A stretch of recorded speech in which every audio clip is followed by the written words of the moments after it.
Sveiki žvejai, tai šį kartą sveikinuosi iš Punios, iš pirmo sektoriaus. Atvykau 2 parom.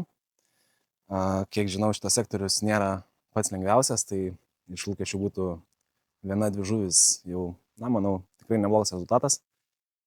Ypač, kai dar nesu buvęs čia, važiuodamas į priekį, kažkaip susimąsčiau, kad vasarai pabaiga, artėja žiema artėja liūdnos mintis, kaip norėtųsi išvažiuoti pažvejot.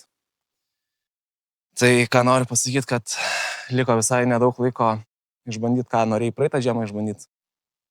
Kažkur pasistengti, kažką atrasti. Tai laiko nedaug. Liko, sakyčiau, kelios žūklės iki sezono pabaigos. Tai ką, pirmas sektorius Pune, bandom.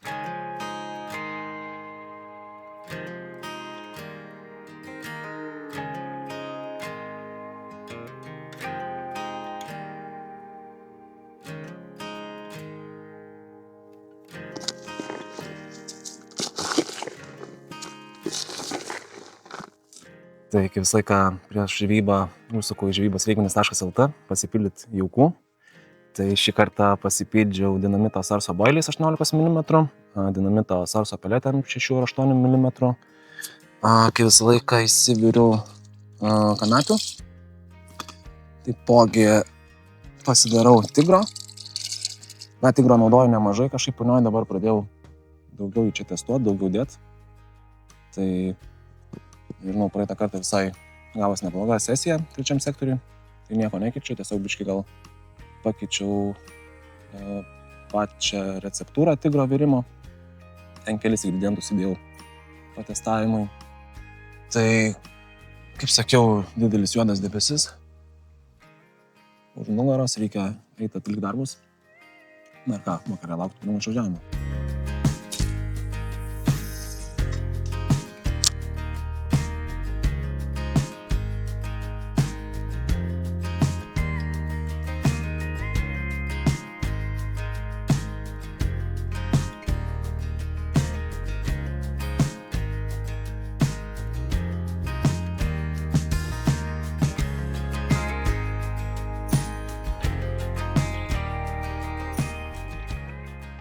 Tai pasijaukinau 2 taškus. Vienas yra į kairę pusę, 42 metrai prie, sakyčiau, prie pat medžių, prie tų meldų išaugusių. Tai ten ir žvejoju kuršeriu, šeriminiam taške tiesiog. Kitas taškas yra į vienišą medį. Galbūt rytoj pakelsiu droną, parodysiu konkrečiau, kuris randas. Tai šeriu 300 metrų. Ir vieną meškerę laikau grynai taške, o kitą meškerę laikau 305 metrų atstumu, tai kas gaunasi 5 metrais toliau. Tai persimečiau jau vakarui meškerės, uždėjau didesnius masalus, vieną šeriminį, vieną pliką tigrą ir vieną, sakyčiau, vos didesnį baftriuką. Tai ką, einu pats vakarieniaut, laužas dar neužkurtas, tai, kaip sakiau, dar turiu ką nuveikti, tai sutiksim neužilgo.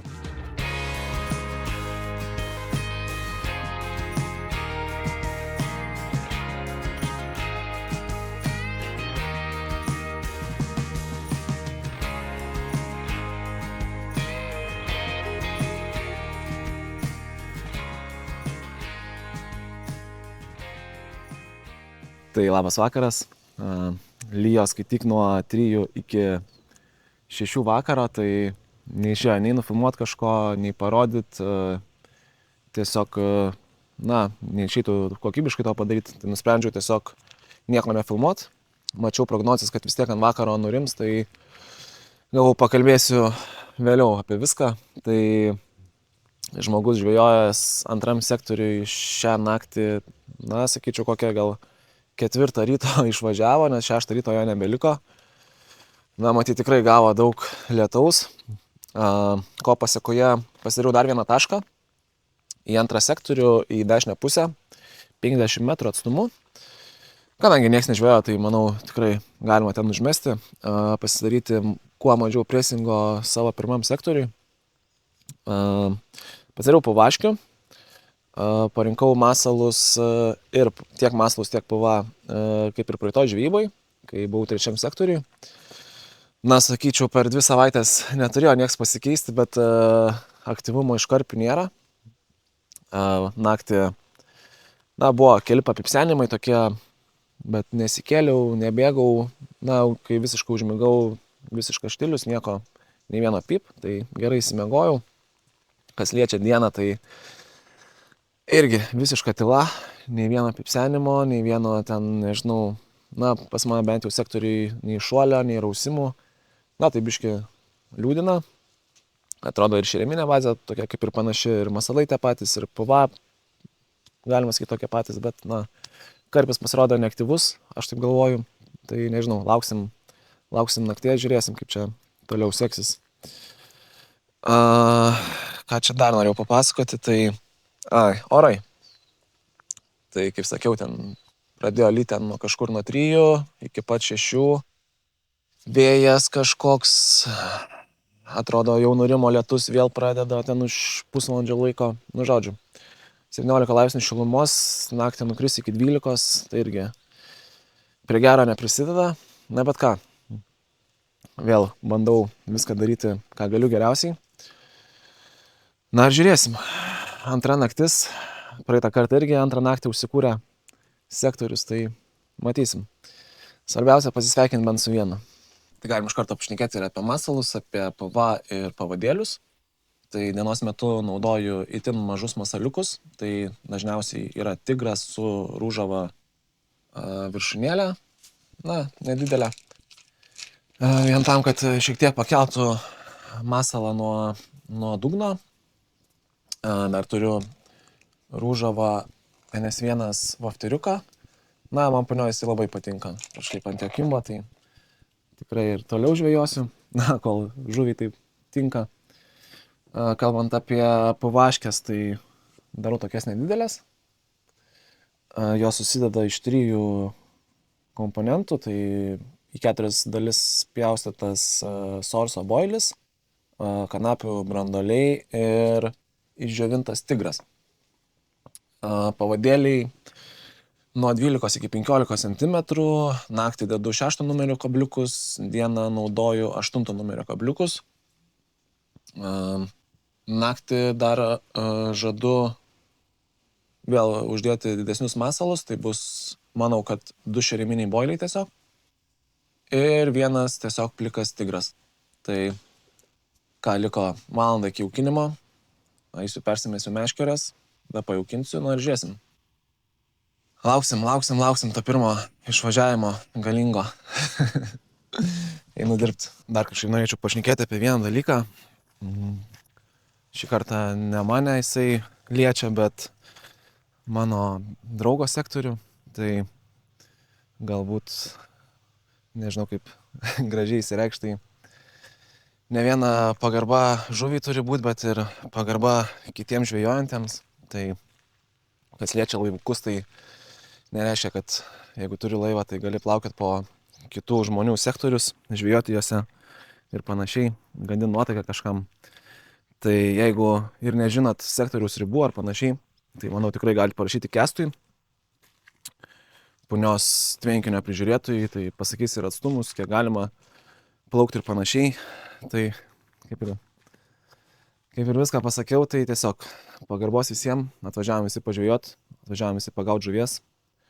Nesinori čia jokių blokavimų, nesinori kažkokių, nežinau, nefainų situacijų.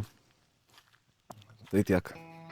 Na tai ne tas, kurio laukiau visą laiką, bet pagaliau kažkoks išvažiavimas. Pradžiai keli pip, tada pribėgau prie meškerių, atrodo kaip ir nurimę.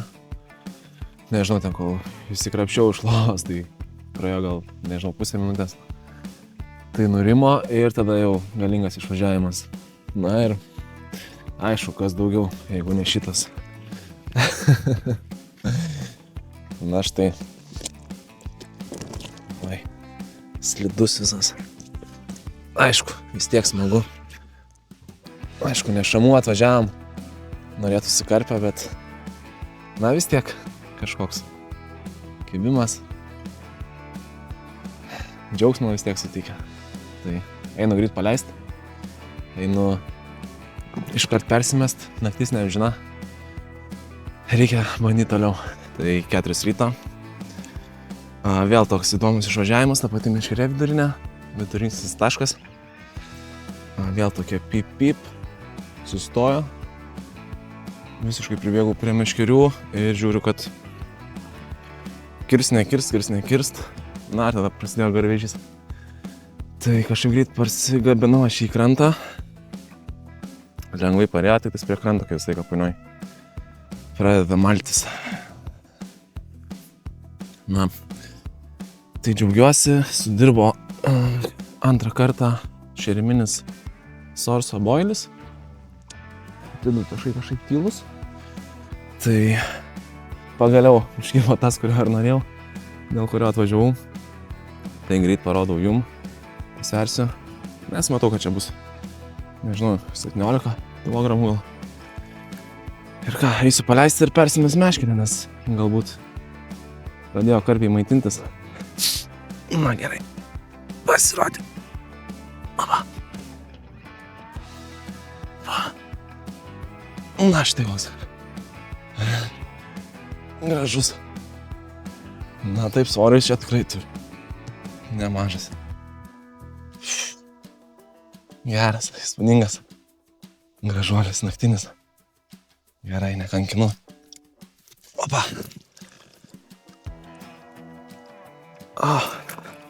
Atspėjau, 19 su maišu. Maišas 2 kg. 17 kg karpis.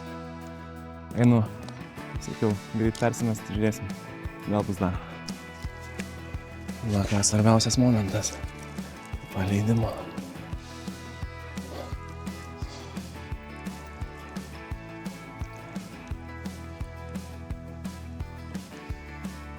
Pamiškai atsimaudinė. Na, viskas. Dabar jau matau.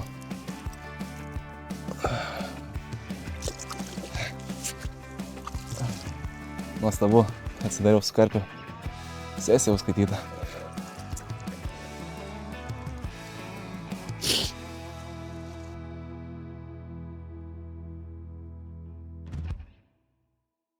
Labas rytas, tai 12 dienos.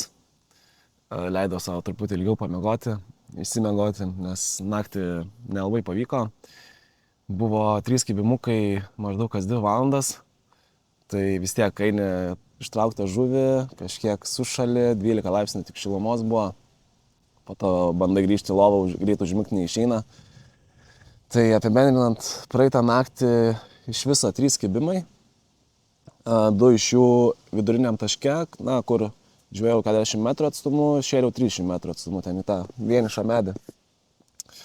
3 kibimas ryte, tai į kairę pusę, ten prie tų švendrų, nendrių. Tai keli pip buvo, kol atbėgau prie Meškerės, buvo visiškai atleidę. Pradėjau sukt valą, bet jau ten nieko nebuvo. Tai, sakyčiau, sesija vis tiek užskaityta.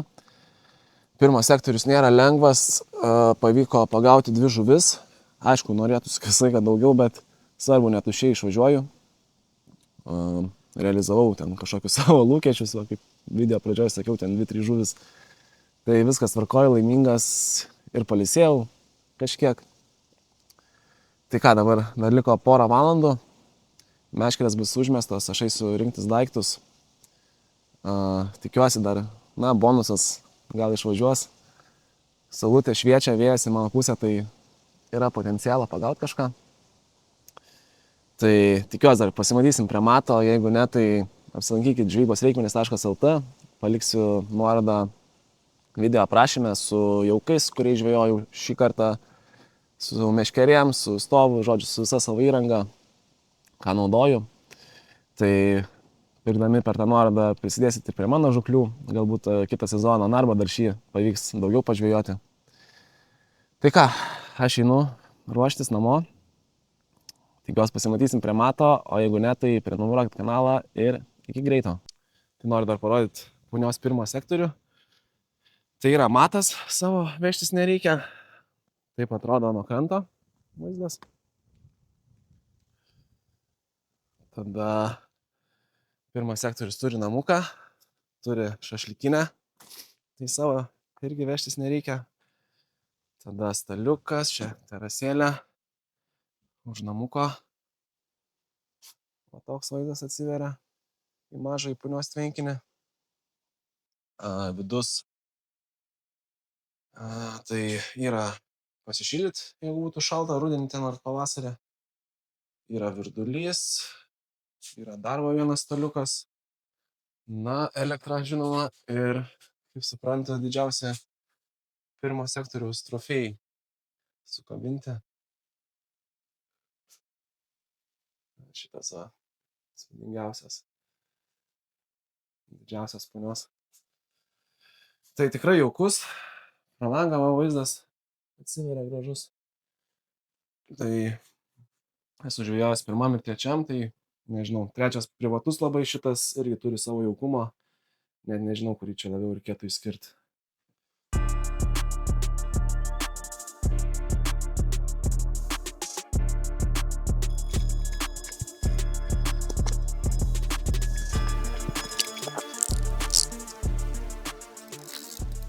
Na tai ką, bonusas prieš išvažiuojant. Šokinėjo ten tas karpis ir užkibo.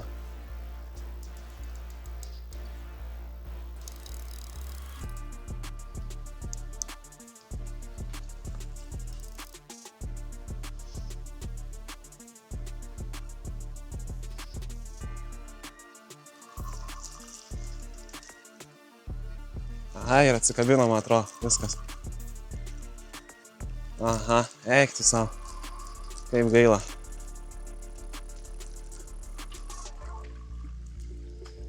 Ai.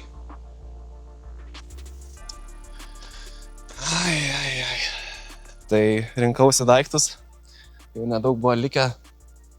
Čia kibiriukai, graibštas, svirimo maišas ir meškerės. Bandžiau nufilmuoti gražiai kibimą, signalizatorių garsus. Pakirtau, atitrūko, gaila.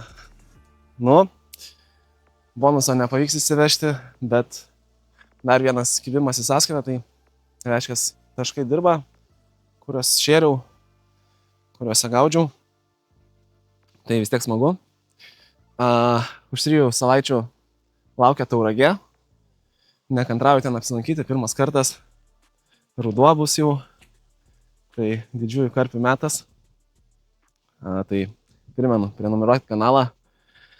Na ir pasimatysim tikrai neužilgo. Iki.